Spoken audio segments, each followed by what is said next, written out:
새로운 거 알려줄까? 뭔데? 오늘 무슨 날인가? 새로운 거 알려주는 그날.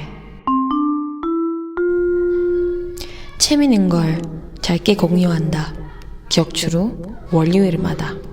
먼데먼데. 안녕하세요, 다미입니다. Hello, this is Dami and welcome to another episode of Monday. In the last episode, I talked about sharing bits of information I picked up while learning Korean, and I figured it'll be okay to talk in English or even Tagalog in some of my videos since I do plan to share information, right? So for this video, it's all in English and I'll talk about the shows that contributed in this K-pop throwback trend going on in South Korea. 2 weeks ago, I did mention about Hospital Playlist and its unique set of OSTs that for me greatly contributed in bringing that nostalgic vibe in the Korean music industry in general. From its first season released back in March 2020, the OST plays quite a big part in telling the overall story in each episode. So to give a short background about the drama, if you haven't watched it yet, the 5 leads in the drama has this band sessions as part of their contract to work in one hospital, and these band sessions become tone setters of the theme of the upcoming scenes. A lot of these songs, remade and released as part of this drama's OST, did pretty well on the charts, even granting a win for its singers. Aloha by Jo Jong-seok, one of the leads in the drama, and I Knew I Loved by Jeon Mi-do, also a lead in the drama, both peaked at number 1 in Korea's Gaon chart. In the same music chart, a few more songs in their OST also made it to the top 10 after its release. Songs like Introduce Me a Good Person by Red Velvet's Joy peaked at the number 6, Confession Is Not Flashy at number 8, and Me to You, You to Me by the 5 leads Mi-do and Farasol at number 6.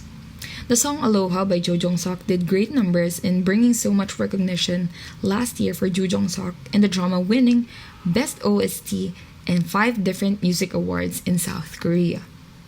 With how well it performed and in the charts, and how the show is being anticipated in every release of its episode, nostalgia might stay for a while this 2021. Other shows like JTBC's Sugarman, led by Yoo Hee-yeol, Begin Again, and recently MBC's How Do You Play by Yoo Jae-seok also have been constantly engaging their audience with revivals, remakes, and covers of hit songs even before 2020. I think these kinds of shows are a part of South Korea's initiatives in forwarding and preserving their culture. It's a great reminder as well of how beautiful and timeless songs released from then were. We now move on to the K-pop industry itself. One show that really contributed in reviving K-pop gems, as we say, this year is MMTG's K-pop Renaissance Project. With the rise in popularity of Brave Girls' Rollin' and Laboum's journey to Atlantis this year, this opportunity opened the possibility of a K-pop Renaissance project presented by one of MMTG subscribers, Lee Yoo-win. According to Lee's project presentation, a lot of legendary K-pop songs previously released are worthy of making a comeback, may it be because of the musicality, the styling, and the overall concept of the song, I guess. However, it will only be possible if there would be a program and a stage that can host such event. With that said, Lee believed that MMTG was the right program to do so.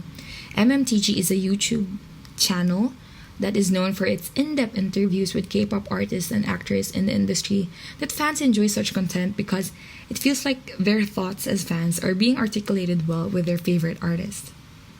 Some songs listed by the MMTG team and project planner Lee are SHINee's View, Oh My Girl's Closer, Speaka's I'll Be There, Dia's 그 길에서, Laboum's Journey to Atlantis, Luna's Free Somebody, Super Junior's Devil, EXO's Love Me Right, VIXX's Chained Up, 2PM's My House, FX All Mine in 4 Walls, Tiffany's I Just Wanna Dance, Zaya's 바람이 유령, After School's Shampoo, Bang, Diva, B1A4's 걸어본다, 나인뮤지스 Dolls, and Gaiin's Carnival. The project was a content well received by MMTG's team, and they proceeded with different interviews with some of the artists mentioned. The interviews for each artist ran for almost 11 weeks, with MMTG's MC, JJ, the artist, and their fans going down the memory lane every week. And on June 11, on SBS's main channel, this K-pop Renaissance project was successfully culminated with a concert as envisioned by Lee.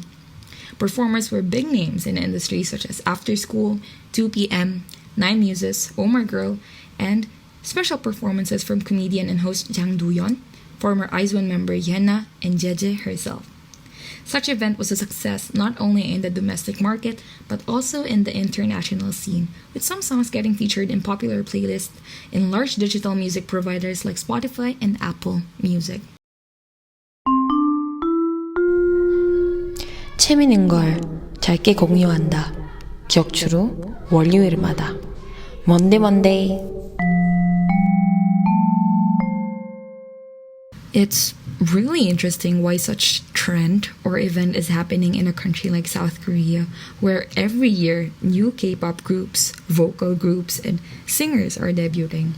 I've read in a discussion on the internet how some Korean listeners are more inclined to consume old songs since these songs, I quote, has that K-pop sound and feel to them. Unlike recently released songs that are released in the domestic market, but is also aimed to a much more diverse international audience. It's not quite a valid source of information for me, but I do notice the shift of target audience in some groups. However, I don't really find anything wrong with that, since who even gatekeeps K-pop anyway nowadays, right? Anyway, going back to the discussion of the trend on song revivals and remix, the Philippine music industry is not even far behind. In fact, even my papa told me that it's quite a popular thing to do even during their time. Such remake of songs are widely used in singing contests on television, and it's a recurring theme for Sunday noon programs here in the Philippines. Some up-and-coming artists also try to vamp their debuts with their own version of some OPM hits. And if we do even start talking about P-pop, ABS-CBN's very own girl group, BINI, right, made quite an impact with their pre-release of the song The Coconut, an original of Filipino national artist, singer-composer Ryan Cayabyab. Anyway, that's my researched Monday K-pop and P-pop chika for all of you. This is DAMY, and see you in 2 weeks here on Monday.